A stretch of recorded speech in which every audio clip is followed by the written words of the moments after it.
Good morning, class 5 student. I am starting your 10th chapter, the marriage of a snake. The marriage of a snake. Okay, so I will start. What is the story? Tell us. A long time ago, there lived a Brahmin and his wife in a small village. The Brahmin couple had no children. They prayed day and night to God in order to be blessed with a child. After years of praying, their wish God fulfilled and they were blessed with a child. But the child was a snake and not a normal human baby. The Brahmin couple was advised by their friends and relatives to get rid on the snake as quickly as possible. But the Brahmin wife did not listen to their suggestion and continued to look after the snake as her own baby. Years passed by and the snake grew up bigger and bigger till he reached the age of marriage. Now the Brahmin couple started looks for a suitable girl for their snake son.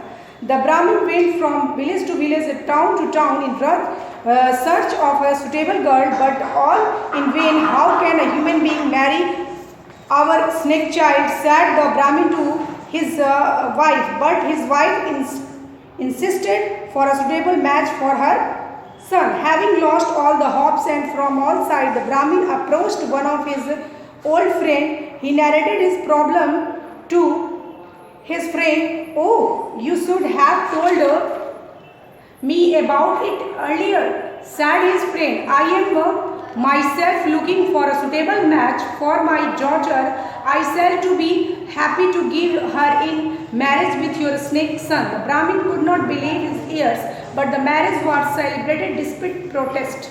The girl was herself wanted to marry Brahmin's son, be it a snake, no matter.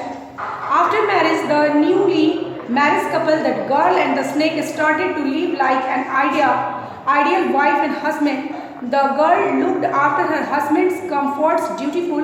Her husband, the snake, slept beside his wife, cooled in the basket.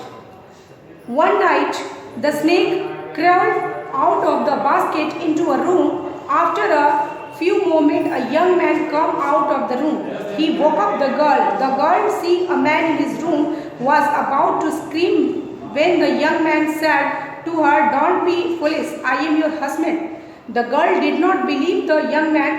She said, "Show it to me before my eyes. I still don't believe it." So the young man again slipped into the empty shell of the snake and then came out of it again, transformed into a man. The girl became very happy to find such a husband. When the Brahmin and his wife came to know of this secret, they too became very happy. One night, the Brahmin kept a watch over his son. As soon as his son came out of the snake body transformed into a young man, the Brahmin got hold of the snake empty outer covering and threw it into the fire. Then his son came to him and said, "Father, you have saved my life. Now I can never be transformed into a snake. My outer covering has been destroyed in fire and with it has ended the long cuts upon me." So the Brahmin, his wife and son and daughter-in-law all began to live a happy life. Thereafter, the villagers too were happy to see the leading normal and healthy life. कहता है कि एक समय की बात है, एक ब्राह्मण परिवार था, एक ब्राह्मण पति पत्नी थे, उनका कोई बच्चा नहीं था, ठीक है। और वो लोग बहुत दुखी थे कि उनका कोई बच्चा नहीं है। वो लोग बहुत पूजा पाठ करते थे और भगवान से रोज़ प्रार्थना करते थे कि भगवान हमें एक बच्चे की ज़रूरत है, हमें एक बच्चा दे दीजिए। तो काफ़ी समय बाद भगवान ने उनकी प्रार्थना सुनी, लेकिन वो जो बच्चा था वो बच्चा नहीं हुआ, वो एक स्नेक हुआ, ठीक है। तो वो जो पंडित जी थे, ब्राह्मण थे, उन्होंने अपने सारे रिलेटिव्स को ये कर दिया कि देखिए ना, हमको तो एक बच्चा होने भी वाला है। तो वो क्या है, वो बच्चा नहीं है, वो एक सांप है, ठीक है, स्नेक है। तो लोग तरह तरह के अपनी अपनी राय देने लगे, ये ऐसे कीजिए वैसे कीजिए। लेकिन उनकी जो वाइफ थी, उन्होंने किसी का भी कहना नहीं माना और उस बच्चे को, उस स्नेक के बच्चे को, ठीक है, मतलब वो तो उन्हीं का बच्चा था, तो एकदम जैसे नॉर्मल ह्यूमन बेबी होता है उसका पालन पोषण वैसे ही किया जैसे एक ह्यूमन बेबी का पालन पोषण किया जाता है। तो वो धीरे धीरे बड़ा हुआ और वो इतना बड़ा हो गया कि अब उसकी शादी हो सकती थी। तो अब उसे तो शादी करने के लिए ये लोग क्या कर रहे थे, एक लड़की की तलाश कर रहे थे। लेकिन लड़की दे कौन, मतलब गांव जाके शहर शहर जाके एक लड़की की तलाश कर रहे थे जिससे कि वो अपने मतलब स्नेक की शादी कर सके, स्नेक वाले सन की। लेकिन कोई भी तैयार नहीं हुआ, कोई भी कैसे तैयार होगा स्नेक से अपनी बच्ची की शादी करने के लिए। तो वो काफ़ी थक गए थे और जो ब्राह्मण थे उन्होंने कहा कि कोई अपनी लड़की की शादी हमारे सांप वाले बच्चे से क्यों करेगा, सांप जैसे बेटे से। लेकिन उनकी जो वाइफ थी उन्होंने हार नहीं माना, कहा कि नहीं, होगी हमारे बच्चे की शादी और एक लड़की से ही होगी, आप देख लीजिएगा। फिर एक दिन क्या हुआ कि उनका जो ब्राह्मण थे उनका एक दोस्त आया और कहा कि मुझे अपनी लड़की की शादी करनी है, ठीक है, क्या तुम अपने सांप वाले बेटे से मेरी बेटी की शादी करोगे। तो ये सुन के उन्हें आश्चर्य हुआ काफ़ी कि ये कैसे अपनी बच्ची की शादी मेरे मतलब इस सांप से कर सकते हैं। लेकिन वो तैयार हो गए और इस तरह से क्या हुआ कि उनके दोस्त की बेटी की शादी ब्राह्मण के बेटे जो सांप था उससे हो गई, ठीक है। उस लड़की को भी कोई प्रॉब्लम नहीं था कि वो जो मतलब जिससे मेरी साथ शादी हो रही है वो सांप है। तो जैसे मतलब शादी होती है जनरल लोगों की, वैसी शादी हुई। उसके बाद वो जो लड़की थी वो काफ़ी मतलब अच्छी थी, जैसे पति के प्रति जितना लोग फ़र्ज निभाता वो अपना फ़र्ज निभाती थी, ठीक है। जो भी करना जो हस्बैंड को लोग करता है सेवा ये सब वो करती थी। एक दिन क्या हुआ और वो क्या करता था, वो पति पत्नी साथ में मतलब एक ही रूम में रहते थे। वो जो लड़की थी वो बेड पे सोती थी और वो सांप कहाँ रहता है, सांप तो एक टोकरी में रहता है, तो वो बेड के पास एक टोकरी थी उसी में वो गोल करके बैठ जाता था और वहाँ पे सोता था। एक रात क्या हुआ, अचानक से वो एक मतलब आदमी बन गया, ठीक है, पुरुष बन गया और वो मतलब उस लड़की को के पास आया और उसे जगाया कि ए उठो। लेकिन जब लड़की की आँख खुली तो वो काफ़ी डर गई कि अरे मेरे कमरे में ये दूसरा मनुष्य कौन है, मतलब ये कौन मनुष्य आ गया।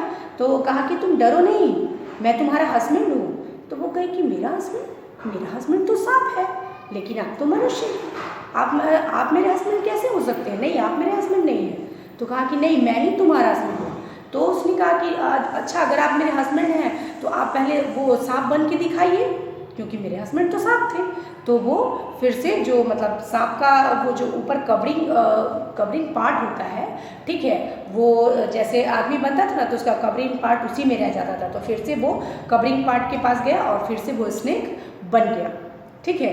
तो इससे लड़की बहुत खुश हुई कि ओ चलो, तो ये तो बहुत अच्छी खबर है कि मेरे हस्बैंड क्या हो जाते हैं, आदमी के रूप में भी, मतलब एक पुरुष के रूप में भी आ जाते हैं। तो ये बात जब उसके मतलब ब्राह्मण कपल को पता चली तो वो भी काफ़ी खुश हुए, वो भी जो उसके माँ बाप थे वो भी बहुत खुश हुए कि चलो मेरा तो बच्चा जो था वो अब मनुष्य का भी रूप ले लेता है।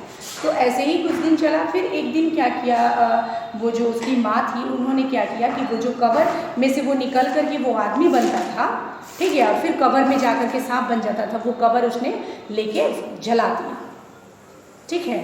तो जला दिया तो जैसे मतलब फिर से वो जब आदमी बन गया था, फिर से वो जो सांप बनना था, तो फिर वो कवर के लिए गया तो देखा कि कवर तो नहीं है, कवर तो जल गया है।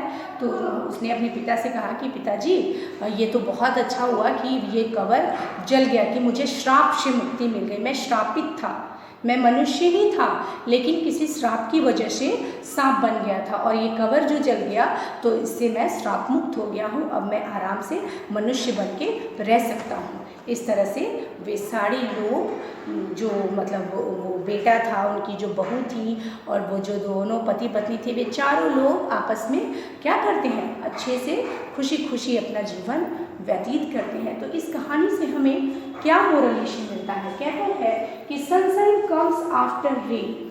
आपके जीवन में भी क्या होगा, उजाला होगा।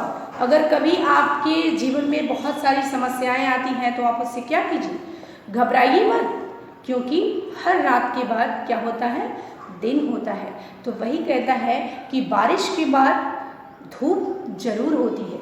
तो इसलिए कभी भी अपनी परेशानियों से, अपने प्रॉब्लम से घबराना नहीं चाहिए। उसका क्या करना चाहिए, उसका बहुत ही हिम्मत के साथ उसका सामना करना चाहिए। ओके, तो it is our chapter has been finish. Next video में नेक्स्ट चैप्टर के साथ मिलेंगे। Thank you.